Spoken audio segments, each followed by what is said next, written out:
Hey everybody, welcome back to Video. So taking another fun and random episode for you guys today because I have picked up a Playdate. I've actually wanted one of these for the longest time, but they were on pre-order and I didn't get in early enough, but they have since moved to shipping with like 48 hours lead time notice, and somebody, they knew who they are on Mr. Discord, sent me a message saying they were available, and against my better judgment, I grabbed my wallet. Before we get too far involved, do me a huge favor, go down below, hit like and subscribe, and ring that notification bell, definitely helps us out. And if you feel so inclined to want to support the channel, I got a Patreon link down below as well. But just so you know, I paid for this Playdate with my own money. This was not given to me by the company. This is not for review. This is just something I am doing for fun. And I will say this thing is absolutely mind-blowingly unique. This is more like an art piece masquerading as a video game handheld than it is actually a platform to play video games on. That's not to say that the games aren't inventive, unique, and very creative and fun, but this honestly feels like an art installation put in a handheld device, and you can also do this on the Playdate. You can't go wrong with that. But let's take a look at the physical product first, and I'll go over all the different games you can play, how you can screen capture it, and all the other fun things you can do with your Playdate. I will say I absolutely love the packaging. It does everything it needs to do to sell the product, but doesn't get overly complicated. And you will see I've already opened this up and set my Playdate up for the video. But inside of the box, you get your Playdate in that fun school bus yellow, and this big box that says have fun that's going to have a USB-C cable in it that you're going to need. You also get a very small manual giving you a little bit of the overview of how your Playdate is going to work.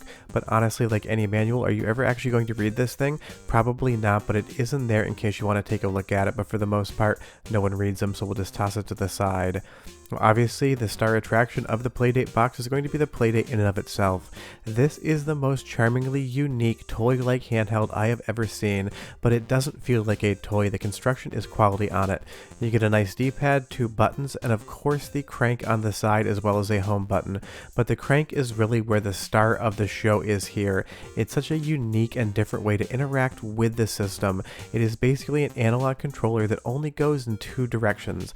Think of playing a fishing game, something like Get Bass on the Dreamcast with the fishing controller, and you'll have an idea what this is doing.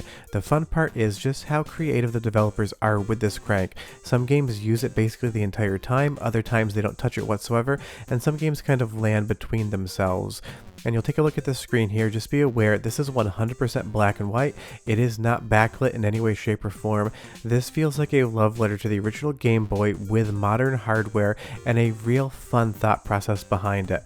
Obviously, this is not the most powerful system, but what it can do, it does incredibly well. My favorite part is it's extremely easy to screen capture.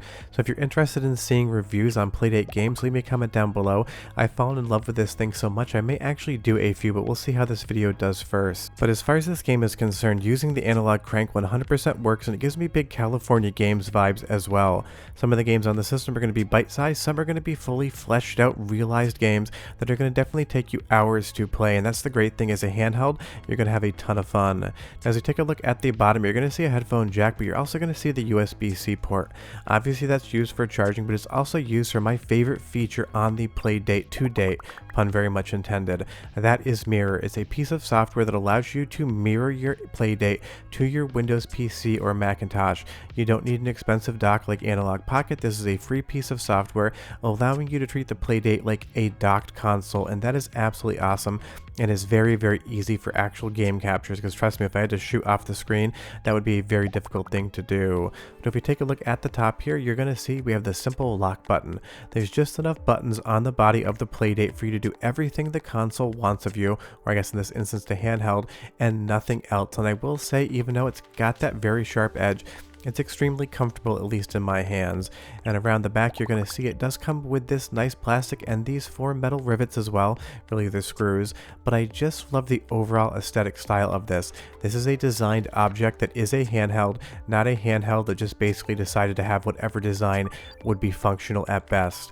And I even love the fact that the USB-C cord here didn't need to be the same yellow school bus color as the Playdate, but it's both a high quality cable as well as matches the console color perfectly, and that is just something that I think is one of those special touches. One other thing you're going to get in the box is going to be this card, just in case you have to reset it when you power it on for the first time. It comes with this fun free paperclip, and they tell you it's yours to keep, but honestly, mine just turned on so we can talk about the games. And when you first turn your Playdate on, you're going to get this absolutely charming intro sequence. You can tell that the people that developed this product and the operating system pretty much thought of absolutely everything that they could throw into this.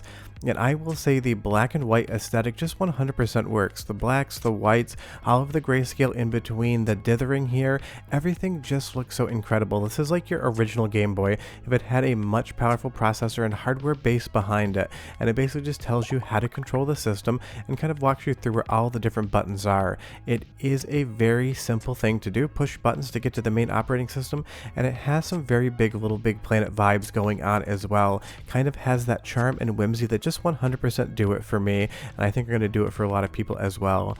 But obviously, a system is as strong or as weak as the games that come with it. When you buy this thing, you get Season 1 for free, and there's definitely a lot of other seasons you can purchase, and a lot of other games you can install, both from the store as well as side-loaded, and I'll show you how to do that in just a moment. But the experiences you get here are just so unique. Using the crank to control time with this little wind-up robot is just absolutely amazing, and the sense of humor that this game has is charming in its own right. I don't know how many times I watched this guy get kicked right in the berries, but honestly it made me laugh the first time, and being able to control the flow of time with the crank is a very inventive gameplay mechanic that uses that analog crank on the side to its full effect. It is basically just a puzzle game, but you need to understand where things are and reverse the flow of time or move it forward quicker to be able to actually get to the end of each stage. You have to get here before those birds fly by, and your robot basically comes apart at the seams, and because he's late for his date, he gets 100% body slammed. Sometimes you're advancing the story with the crank as well, and you can go backwards and forwards and kind of take it at the speed in which you would like to.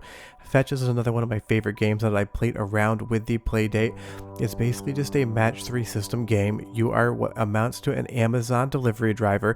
You pack and ship everything in the warehouse. It's so simple to understand, but it's so much fun to play and practice. And this is the type of thing, if you're on the train, if you're on a plane, if you're heading to work, not if you're driving, don't do that. You can play this thing for 5 or 10 minutes, have an absolute blast, then put it back in your pocket and just move on with your day. What I really love so much about the Playdate so far is just how incredibly different it is than everything else on the market right now. If it is anything, it is highly unique, and that's what I really value about it, because I have pretty much every handheld game console, both modern and retro, and a ton of arcade boards under the sun. But this gives me something that I cannot replicate or experience on pretty much any other platform. It's like if the Game Boy continued to have releases and the Switch today was actually just based on a black and white Game Boy system with more modern, powerful hardware. But if you go over to your Playdate account as well, you can also sideload games, which is another awesome feature. Some of these are going to be on itch.io and they're going to be paid. Some of them are going to be absolutely free, or you can donate to the creator. This is an awesome ecosystem, and because the games are smaller, more people are experimenting, trying new things. Something like Celeste here, the 1-bit port of obviously the original Celeste, you can download it for free. I did give the makers a couple bucks in the background, not going to show that on camera obviously with my credit card information, but once you download a game, all you do is choose the zip file, it uploads it to your account, and if you go back into games, you're going to see above there's going to be a menu for new games. All you do is download that, and you can sideload non-official applications to your Playdate all day long. It took like maybe 30 seconds to install this whole thing, and then from the start menu, after you go through season 1, you're going to get to a side-loaded menu, and that is going to allow you to play whatever other games you want to add from the internet to your Playdate. It is a ton of fun. It is fully featured, and there's so many games out there. I've only scratched the surface, and I just want to keep playing. What I'm going to do now is give you a little bit of a sound sample of the hardware, because it sounds both modern and retro at the same time. It is an awesome combination of both, so go ahead and listen for 30 seconds, and I'll be right back with more Playdate.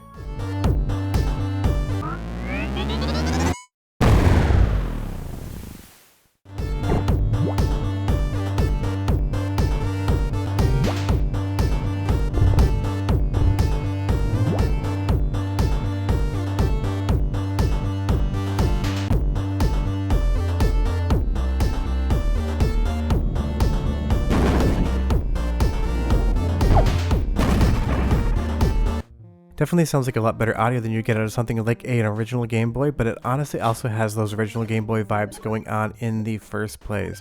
But you'll see as we move on to another game, there's so many different types of experiences, and that's just down to the developers that make games for the Playdate. Something like this right here is basically a point-and-click adventure game, except you're not pointing and clicking, you only have 2 buttons and a crank. But this is one of the longer experiences, and it's very well written and engrossing. You can speed up your season as well. You can unlock all of the the games at once through your Playdate account, but honestly, outside of doing this review for and I doing that, I would actually recommend that you just play the 2 games per week that you get when you get a Playdate, experience them fully, and wait for the next thing to happen, because that's going to be a more fun way to unlock everything Playdate has to offer, and for you to actually give each game its own chance. Some games you may only play for 5 or 10 minutes and say it's not for you, other games you may end up losing hours to, but my favorite part about the Playdate in general is just how unique it is. When everyone's going right, it's going left. When everyone is a circle, it's a square. This is a piece of art that you can hold in your hand and you can experience these games. And like I said earlier, there is so much other stuff that you can access with this. If you want to develop games, there's the SDK, there's different tools and forms to understand how to do that. This also seems like a great product for people cutting their teeth in game development. Definitely nothing I'm ever going to do. That's not my skill set. It is filmmaking, but it gives people the ability to really play around with stuff, including web-based art tools. But honestly, the number one thing about this that makes it so much fun for me, especially from a channel perspective, is going to be Mirror. It allows me to capture the footage just with a USB cable into my PC, no expensive dock needed, and considering I've got a lot of docks or a lot of devices to get footage out, the fact that you can do this for free is just a signal of what the entire ecosystem is about. But there is so much fun to discover on Playdate. I absolutely love it. Compared to something like the Analog Pocket, it's definitely different. It's definitely smaller. It basically fits over the Analog Pocket screen, but it has the same kind of design aesthetic while running completely different games. If I had to compare the Playdate to one thing, it would be the Bandai WonderSwan. They're both handhelds, they have a very similar screen size, and they also had an inventive way to control the system, because the WonderSwan is just a horizontal video game machine until you turn it Tate mode, and then it becomes a vertical orientation. Not something the Playdate's done yet as far as I've seen, but that unique control system reminds me of the WonderSwan. But honestly, Playdate is just something completely different, and that is the most refreshing thing to me, because I have been playing video games and collecting hardware for an extremely long time, so to be surprised by something, to get that sensation of seeing something new, something unique, something I've never experienced before, that is quite rare. I absolutely love the Playdate. This was not sent for me for review. I picked it up with my own money, and I think you should probably go get one too. If you want to see more Playdate videos, leave me a comment down below, but we are done. Bye-bye.